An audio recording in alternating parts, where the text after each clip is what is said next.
MiVote Mackinac Tonight is brought to you by ITC Holdings, the Masco Foundation, DTE Energy Foundation, PBS Chemicals, Comerica Bank, and by MGM Grand Detroit.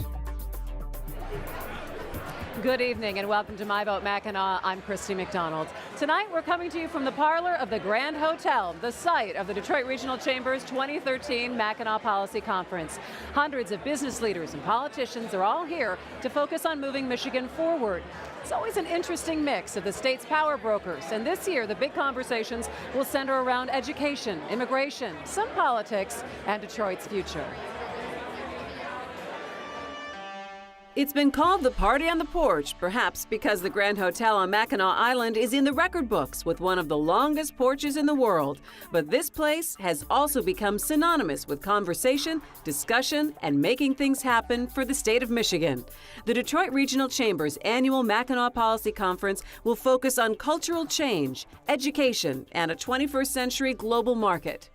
The most important thing that I feel we do is we bring the issues, we seek outside experts, and we bring the business people together in one forum.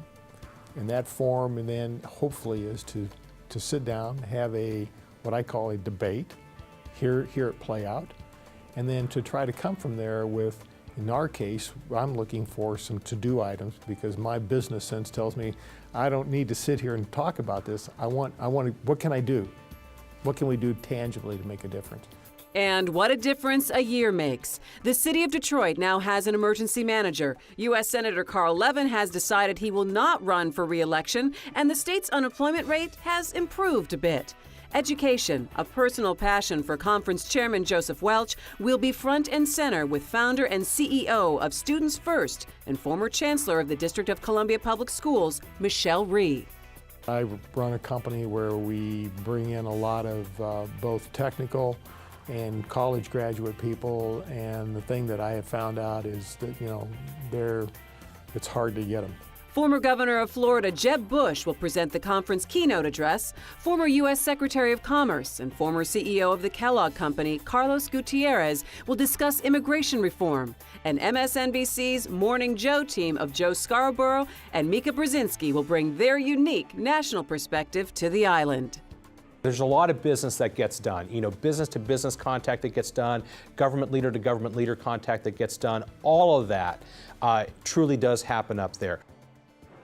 This year, Governor Rick Snyder kicked off the Mackinac Policy Conference, and he joins us now. Governor, it's great to be with you. It's good to have you here. So let's start off with the large conversation here on Mackinac Island is about education. Yeah. But education reform means many different things to many different people. What have we done in the state of Michigan in the past year to improve our kids' education? Well, there's a lot of good things going on, Christy, and it really starts with focusing on student growth. Because that's what really matters, is our kids get a great year's education each and every year. And when you look at, there's a number of measures. We've done things on school choice options. We're doing teacher effectiveness reviews that are going on in terms of really helping teachers and having them be part of that dialogue. Dual enrollment, more opportunities for kids to get credit for both high school and college. Career technical training, that needs more emphasis. That's been a priority. And early childhood is just a huge hit in terms of, we're not going to solve it all this year, but over the next 2 years, I really hope to say the waiting list for kids based on need for early childhood disappears. Those preschool programs are so important for so many of those kids that are out there. Talk to me about the finalization of the education budget that you were just able to get to today. Yeah, well, it worked well. It was a good, strong budget. We had some surpluses at the end of the year, with the revenue estimating, so we put even more dollars into it. And I'm proud to say, since I've been governor, if you go back to the budgets for 12, 13, and now 14, we've increased education spending for K-12 with state dollars by $632, over 9% increase. So we've made increases each and every year for K-12 with state resources. Is there any disappointment for you in this new budget for education right now, that there maybe wasn't any funding for the Common Core curriculum? Well, again, that's something we need to work on, but we'll revisit that, because again, I think the Common Core curriculum is a good idea. It was really done by the governors. It was the National Governors Association. Correct. With state school board officials, really coming up with the concept. It wasn't a federal government idea, and I think it's good to say we should have a high standard because we're competing against kids from all over the globe. Emergency Manager Kevin Orr from Detroit is not here. He's not up here at the conference, and obviously reports have surfaced over the last couple of days that there is the possibility of art from the DIA being sold to satisfy creditors. Do you support that idea? Well, again, people I think are jumping far along in this process in the sense that that issue is really only relevant if you get into a Chapter 9, a bankruptcy scenario. And then legally, it is an asset of the city. So it is something that would be out there. But the point is hopefully that's something that could be avoided because it's an asset that really benefits all the public. Chapter 9 is not like Chapter 11. It's not about optimizing the very last dollar for creditors or people that have a claim. It's really recognizing that you have an ongoing city that has things that are to benefit citizens too.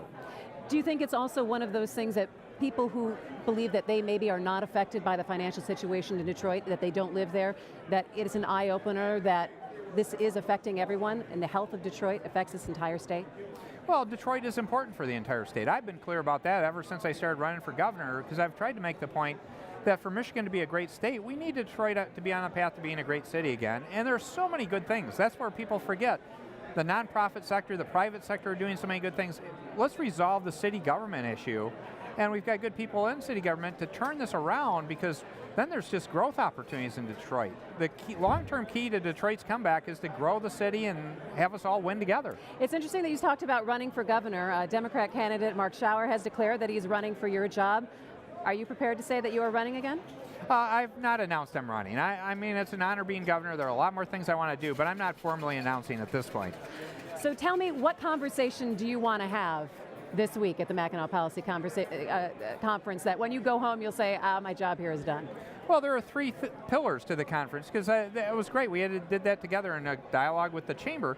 It's about a 21st century global marketplace because we need to export out of Michigan. We want made in Michigan to be special, whether it's manufactured, grown, or something thought up here. The second part is education. To tie into that, you want to have a great, talented group of people that have lifelong learning. P20 I call it, prenatal through lifelong learning, and then finally culture change. If you think about it, we went through a difficult decade where things were tough. And let's not look in the rearview mirror. Our best days are ahead of us, and let's apply relentless positive action to keep moving forward because it's working. We're the comeback state, and let's keep going. All right, relentless positive action. Check. You got Check. that one off, Yeah. off the thing. Governor Snyder, thanks so much for joining me. I appreciate it. It's great to be with you. Okay. Well, there is plenty to talk about from the policy conference today, plus things that may not be on the official agenda.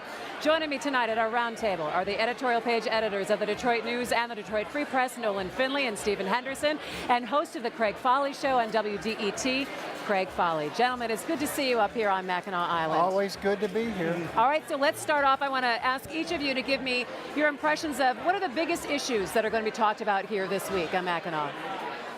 Well, I mean, there's issues on the agenda, off the agenda. Give me both. On the agenda, I think, education reform is getting a lot higher profile than it ever has before up here. Off the agenda, you've got a lot of people trying to help the governor put together deals with the legislature on transportation funding and on the Medicaid expansion for Obamacare. All right, what about you, Stephen? I think one of the things that's really interesting is how many times education is on the official agenda in different places, in different ways. We saw Jeb Bush talk about it today a lot. Michelle Rhee is going to come back on it tomorrow. We have some more on Friday.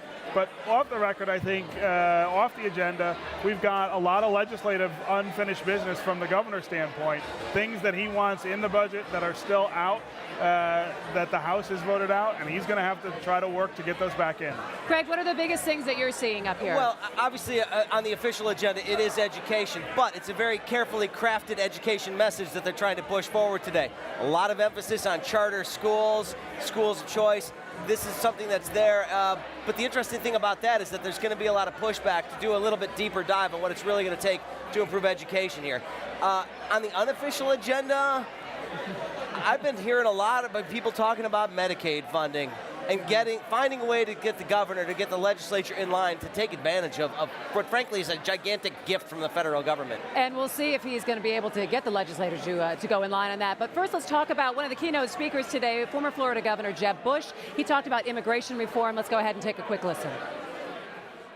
We need comprehensive immigration reform for a lot of reasons, but I would say the premier, most important reason is for sustained economic growth. And we need this reform that respects our immigrant heritage as well as the rule of law. It also must recognize our own self-interest, which means that family-based immigration should be narrowed to reuniting spouses and minor children, and a path to residency made easier so that these great catalytic converters of sustained economic growth pursue their dreams in this country rather than be trained here and then be shipped back to their country of origin to be our economic competitors. All right, so Noel, let me start with you. Does his message about immigration reform resonate with this crowd up here at Mackinac? Oh, sure. I think a reasonable message on immigration reform is very important to business. A lot of the employers up here on the island, who are meeting up here on the island, have a lot of trouble getting high-skilled workers because of the HB1 visa restrictions. And so they're facing a choice of taking their companies overseas to get the high-skilled workers, particularly computer technology, that they need. We need to relax the HB1 visa requirements, and we need to come to a solution for the illegal immigrants already here. I think there's a general consensus on that. Craig, interesting, a political statement, I think, to have Jeb Bush here in giving his platforms on many different things. He talked a lot about education as well. Sure. Was this a big opportunity for him politically, looking toward a presidential election? You know, I think it was. I mean, this is a good opportunity to introduce yourself to a state that's going to matter, frankly, and to line up early support. I mean, this race is coming up faster than we'd probably like to think. I mean, we've already got 2 confirmed candidates for governor, what, a year and a half out? The presidential race has already begun. This is as good a place to come to line up support as any, and yeah, he certainly sounded like a guy who's really contemplating a serious run. Okay, so what did you think, Stephen? Yeah, this was not a substantive policy speech. This was very much a political speech. It would have been very, very well suited at a nominating convention kind of setting. He didn't get into much depth on a lot of different issues. He did on immigration, though, and I thought it was very interesting that he re-embraced the idea of a path to citizenship, which he sort of stepped away from in the book that he recently released and took some flack over that. He was unequivocal in his speech today, saying you've got to figure out a way to get people who came here illegally to be able to live legal lives here. Another speaker here this afternoon at the policy conference was Robert Johnson, the founder of BET TV, and he talked about businesses and working with the cities that they're in. Let's go ahead and take a listen. Everybody's still blaming everybody in Detroit. And as long as Detroit believes that it has to fight a zero-sum game, Detroit is going to have a long road back. And it won't come back the way it's been before. If you want that to happen again, it's going to come about only if people come together and see a 21st century business model for Detroit. I can hear you fine. Of course, the Detroit Regional Chamber puts on the Mackinac Policy Conference, but we're talking about things that are statewide, but every single year we're focusing on the city of Detroit and how the city can improve itself and what state the city is in right now. Craig, it's very interesting to talk to a lot of these business leaders who are here. They have a big vested interest in the success of Detroit right now. Well, absolutely they do, but you know, one of the constant complaints I hear about this conference is that the businesses that are really going to help Detroit, and that's small businesses, aren't very well represented at this conference in any given year. So you have a lot of corporations that obviously want the city to succeed because they want to attract talent, they want to retain the talent that they do have. But when you start talking about the kind of business that's actually going to improve the quality of life for Detroiters, we don't hear enough talk about that, and I think that's what Robert Johnson was talking about a little bit today. Do we have that representation here, or should we be hearing from more small business owners? Well, I mean, I think, I think the Chamber would tell you, too, they would like more small business involvement in the Chamber overall and up here. I think here we're talking more big picture about big policy stuff, though, and it's okay that we've got the biggest players in that conversation. We need them to be talking about that. I thought it was very interesting that Robert Johnson, who is a hero to lots of local business people in Detroit, especially African-American businessmen, was talking himself about the challenges of being a successful businessman in an urban environment, that even somebody at his level of success can point to things that just really get in the way. I would argue that Detroit is such a unique situation where we have so many businesses and business leaders who have banded together, who have such a vested interest in making sure that the city succeeds. Do you see this happening in other cities to the extent that it's happening here in Detroit? Well, I think Detroit is actually bringing up the rear in that regard. Most other cities have a much more vibrant business community in their core business district. Detroit's just now getting that. You're just now getting the big private investment from people like Dan Gilbert and others. We're well behind Cleveland, for example, Minneapolis. We're well behind even Grand Rapids. All right, so I want to take a step back. Let's look at the things that maybe aren't totally on the agenda, and that would be the politics angle. You can't go up to Mackinac Island without some headlines coming out and talking about some of the politics that are here. And Mark Schauer declared that he's running for governor, and it seems, Stephen, that the Democrats have banded around one person, so there's no infighting, there's no battles that would take a lot of money away so that they can make a charge at Governor Snyder. Yeah, well, that's good strategy, I think, partially because of the money that it's going to take to take on the governor. You want to make sure all that money's lined up behind one person, not split off in several different directions this early. At the same time, I wouldn't rule out somebody else raising their hand and saying, hey, I want it too. Yeah, wait a minute, Nolan is making terrible faces over here. Well, He's making faces, shaking his head. It's not like they cleared the field for Schauer. They didn't have anybody else interested in running. Well, They didn't talk anybody out of running here to make room for Schauer. They didn't have another candidate. Well, I do think that coalescing behind him the way they have is something you don't see very frequently. But from who the else was going to run from the Democratic side? Craig, go ahead. Their bench is real. The Democrats have no bench. And this is one thing I agree with Bobby Shostak, Michigan chair of the GOP, about, and he talked to me about it today. He said, they have no bench. If this is the best they got, and I've got 16 months to go after them, I'm pretty happy with that scenario. I mean, Mark Schauer could be a pretty formidable candidate, and if Lon Johnson, who is, of course, the Michigan Democratic Party chair, lines it up right, he may be able to raise a whole lot of money. But he needs this much time to raise anywhere near the war chest that Snyder's going to have at his disposal.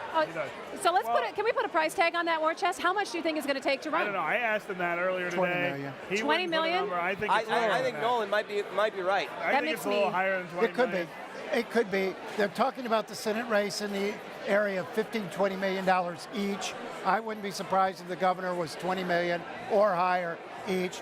Now, the problem is, Schauer's going to have to show very early that he can seriously challenge Snyder, or he's not going to draw any money. That money's going to go into the Senate race, particularly if the Republicans field a viable candidate. Hang on, Craig, go. Some early polling data suggests that Snyder could be vulnerable in this race. I'll tell you what, if he scores some early hits and he makes some points that are going to resonate with a lot of voters, especially older voters who show up, they may get a lot of money. And again, you talked about $20 million. 80% of that's coming from elsewhere. It's not coming from Michigan. Name recognition is going to be a problem. That is. I think that's Mark Schauer's biggest problem. You go to the middle of the state, everybody knows who he is. You come to Southeast Michigan, where most of the votes are, where most of the money is, and most people do not know who he is.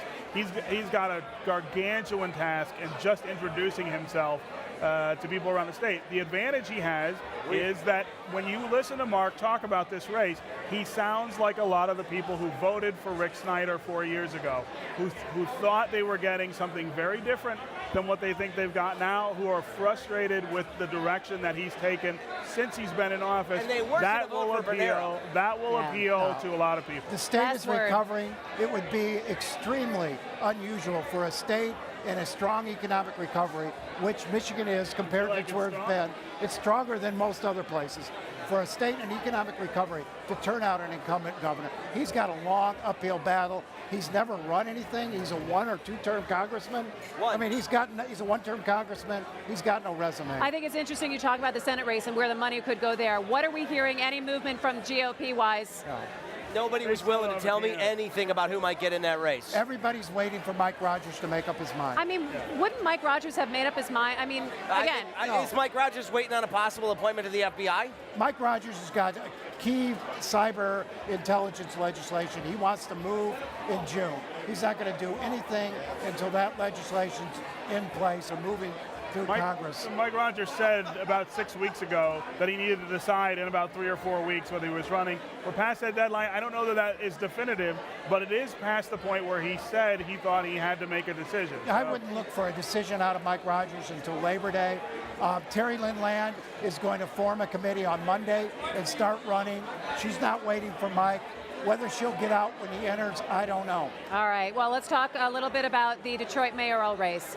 Mayor Dave Bing was here today, and he spoke at the conference and was fairly candid. He spoke with you, Nolan, and was candid about these last months that he has now in office. Yeah, I mean, he says he wants to work with Kevin Orr on transportation, lighting, his Detroit Works plan, Parks and Rec, other things that he sees are his successful initiatives. How much he's going to be involved will depend on how useful Kevin Orr thinks he can be.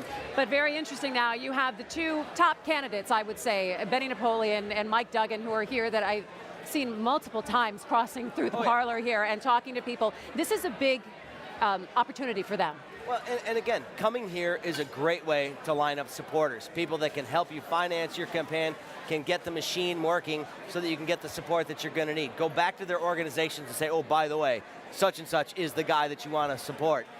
This is a big deal to be here. There's a debate that's going to be happening tomorrow night, which we will all be watching with great interest. I really think it is those two. With the possibility of Tom Barrow playing some weird sort of spoiler role, maybe getting one of them kicked off the ballot, but I think that's about his only shot. Okay, so if you are one of those candidates, Stephen, what do you have to say to these business leaders and the people who are up here to get them on your side? What do you have to show? I'm not going to screw things up. I think what you have to show is that when Kevin Orr leaves the city of Detroit, hopefully in better financial shape, that you've got what it takes to rebuild the city. And that's all work that's still going to be done. Kevin Orr is not going to do that. He's going to balance the books at least try. The city's declining population, its declining tax base, the crime problem, problems with the fire department, all that stuff will still be hanging around, and you will need a leader who's able to work with a very different council than we've had for 100 years to move that stuff forward. I am still waiting to hear from all of the candidates about that. I don't think anybody's answered that question sufficiently. You know, I think it's going to be very hard for them to get any sort of attention from the business community up here. All the focus is on Kevin Orr. These folks, whoever wins, not going to be in place in any real power for another year. It's just hard to get people here excited about the mayor's race. All right, well, that debate will be tomorrow. We'll have it online at myvote.org. And, of course, you gentlemen are the ones moderating it, so we'll be interested to see. I want to thank my panel tonight, Craig Foley from The Craig Foley Show on WDET, Stephen Henderson, Nolan Finley from Detroit Free Press, Detroit News, editorial page editors. We so appreciate your time up here. Thank you. You know, our trip to Mackinac Island would not be complete without traveling with the guys from Under the Radar. Under the Radar is a show that airs across Michigan on public television, and tonight they're giving us their unique look at island life.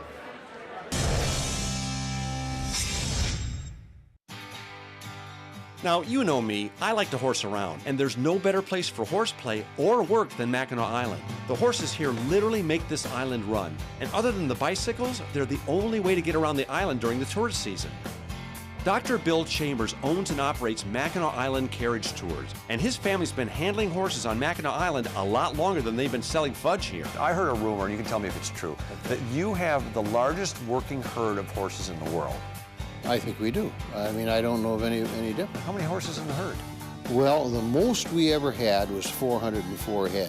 Where do the horses go in the winter? When the tourists leave, the horses leave? Actually, if you looked at how our operation works, we don't bring the entire herd of horses over here until just before the 4th of July. It takes a little while to get them all fit up. Then we, as the tourists drop a little bit, we start shipping horses probably the 15th of August. Were they in Florida? Where are they vacationing? No, south of Sault Ste. Marie, north of Pickford, Michigan. I mean, they've got all the feed they need, all the water they need, and a rub down once in a while.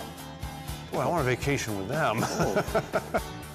This brand new barn you built, by the way, is spectacular. Thank you. Did the same person design this that did the Grand Hotel? Because it's got the same color scheme. Well, it was really a collaboration of 2 or 3 people. So it all came together, and then the master, Carlton Varney, comes in and does the decorating, and here we are. It's a working stable. We're standing right in a carriage shed of a working stable, and then this section, 40 by 80, is our carriage museum.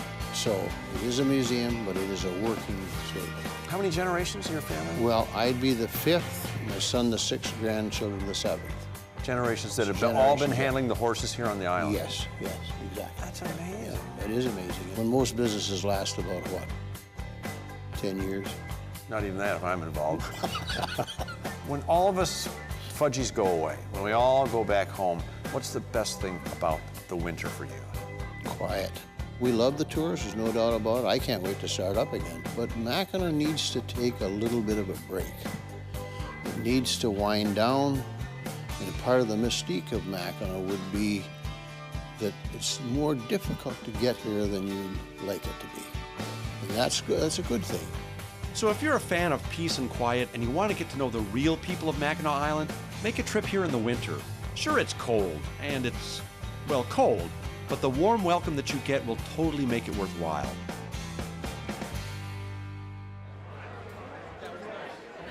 We love the guys from Under the Radar. Check your local listings there on your PBS station. Things are getting started here. The party on the porch is continuing. We'll have that for you tomorrow night, but that'll do it for Mackinac Tonight. We will be at the Grand Hotel for the Mackinac Policy Conference for the rest of the week. For anything that you might have missed, go to MiVote.org. And you can find us on Facebook at MiVote and also on Twitter. For all of us at Detroit Public Television, I'm Christy McDonald. Good night from Mackinac Island. We'll see you tomorrow.